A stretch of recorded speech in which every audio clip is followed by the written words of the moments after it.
Hello everybody, welcome back to the James Lawrence Allcott channel. England are on their way to Euro 2024 and we've got a history, haven't we? You know, me and you guys, and celebrating and despairing with England. That's something that we have done on this channel for a long time. So I thought it was amiss of me to not touch on the game briefly, how I'm feeling about England right now, the excitement that I've got, and why England.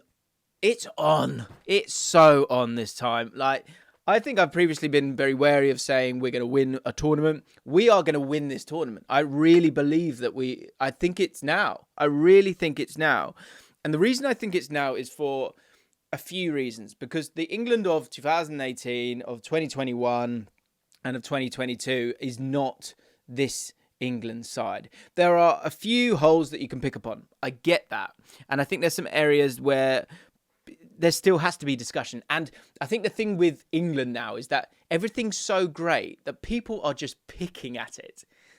And I thought about this yesterday. It's like when you've got enough quality and you have to get through the week and talk and create media, you're going to talk about the few players that aren't playing in a team.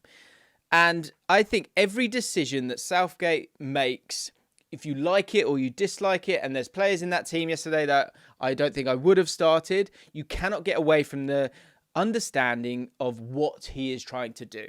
He has his squad. He has his 15, 16, 17. And those will be the guys that make their way to Germany for 2024. And that's the horse he's going to ride out on.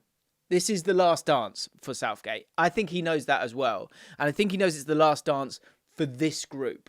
And right now, I think, look, if you've got more time to sort of develop and move forward and less pressure, I think he would work differently.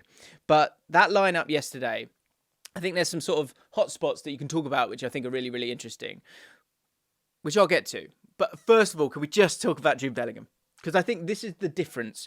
This guy decides. He decides when he wants to change the game. And now, there's a few players that have sort of been like that in terms of my sort of time watching football. That sort of Roy of the Rovers, box to box. Okay, I'm going to sort it out now. And one player that was like that was Steven Gerrard. But the thing with Steven Gerrard, and I think maybe Jude Bellingham had this to a point, and maybe that's why there were a few question marks over him at Borussia Dortmund, was that he didn't have totally the quality around him. So in certain games, you're going to get kind of caught out. But once you are who you are, be that a Gerrard or a Bellingham, and then you get put into a team like this, where you have the right ingredients around you, and you're going head-to-head with an opposition. I remember watching Super Sunday games, and Gerrard would be playing for Liverpool, trying to carry the team on their back against a Man United side that was stacked, or a Chelsea side that was stacked, or an Arsenal side that was stacked. And he was on his own a little bit. And I think that's the difference here. Like, this England team, I think in midfield, haven't had that guy who can just munch the ground and take the game by the scruff of the neck. And I know it's a cliche, but he has that ability. And there was a moment in the game where he does a Cruyff turn with his sort of wrong foot. I think it's his left foot instead of his right foot, just to kind of change it up and to give himself that angle and that avenue to drive down. And it's little things like that. Someone tweeted saying, "Oh, you can do anything and be considered this amazing 10 now." No, you're missing the point, because the goals. If we go through the goals now, first of all, I don't think this is a great Italy side. I don't. I think they're struggling. Obviously, they've gone through a bizarre international camp, but you still got to go and beat them. And I think what I wanted to see, I saw yesterday. And look, it's not a perfect team. Kieran Trippier, we'll talk about those hotspots. Kieran Trippier, do we want Kieran Trippier playing left back for us? I understand why he's there. The reason he's there is because he is so trusted and solid that you can play him at left back, and you know that overall defensively you should be okay, but he's not comfortable there. And I do fear that against Dembele for France, I think he could come unstuck. I really do.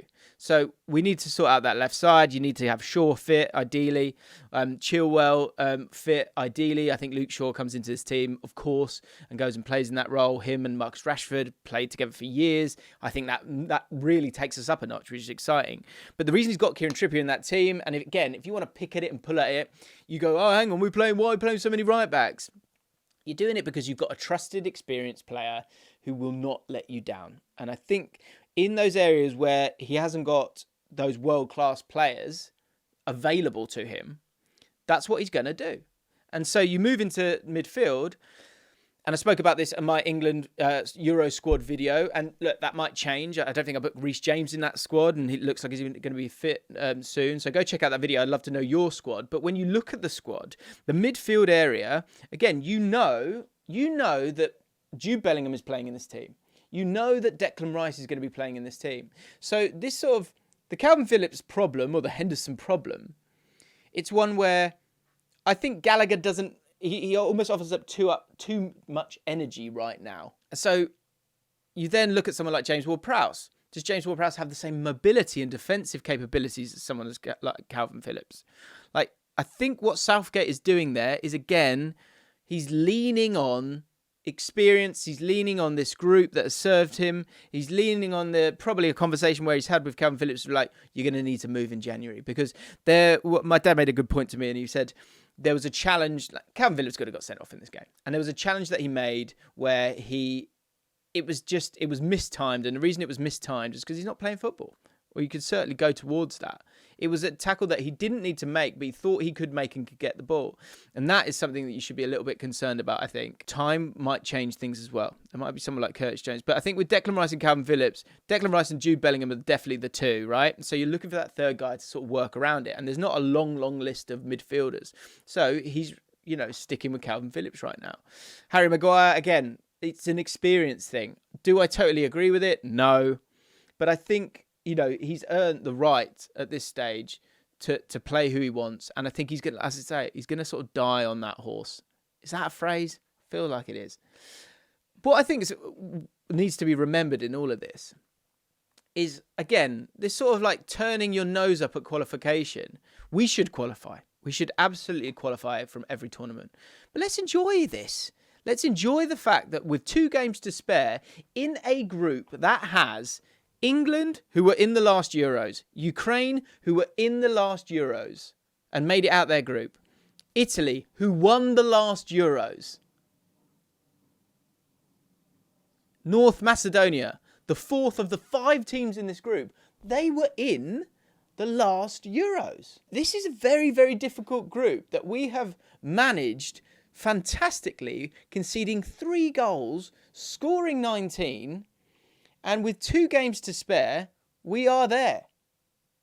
That is fantastic. I saw this thing by the great Jake Humphreys the other day, and it was talking about, like, I think he pinched it for someone else, but he's basically saying, like, there's 84,000 seconds in a day or something like that.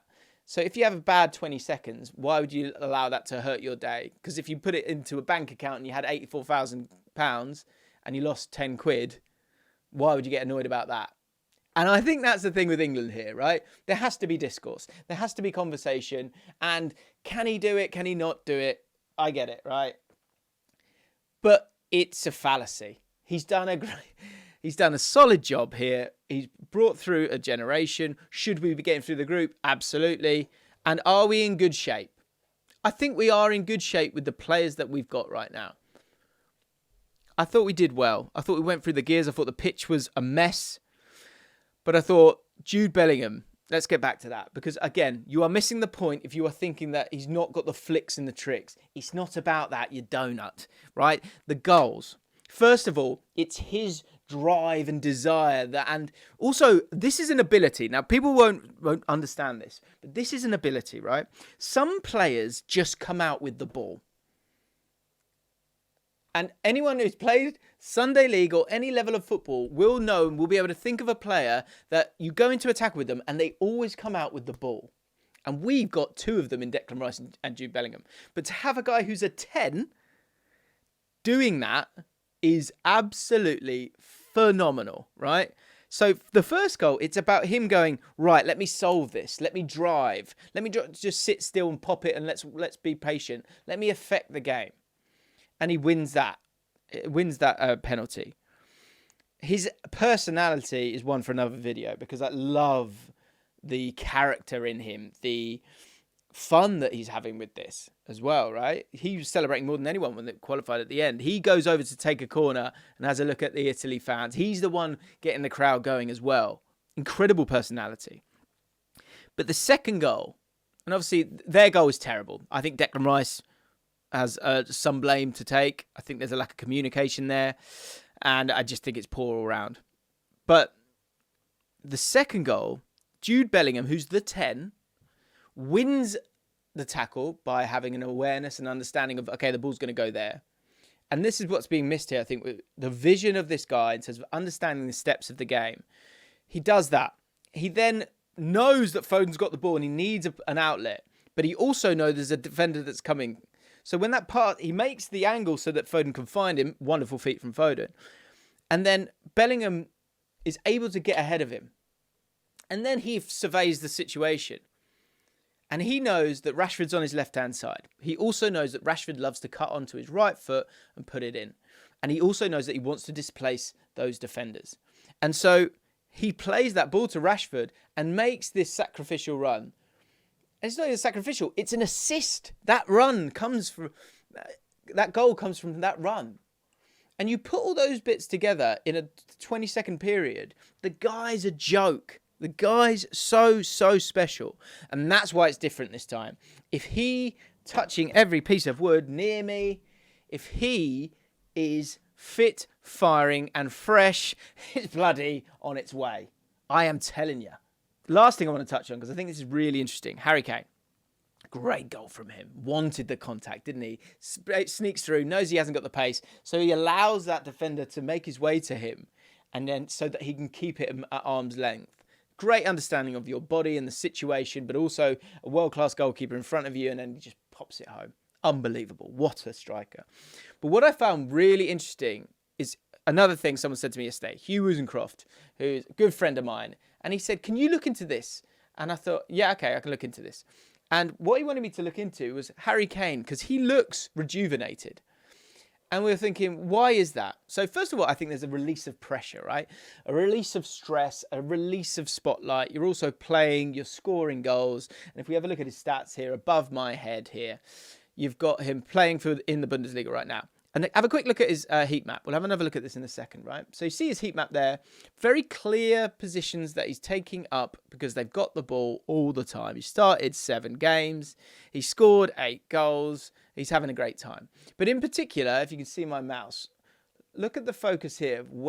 How deep is he coming? How vertical is he having to play? And I think the fact that he's going to these different spots all the time means that he is able to take his time to go there, because of the dominance of the ball that Bayern have. If we contrast that to the Premier League last season, look how often he's having to move deeper.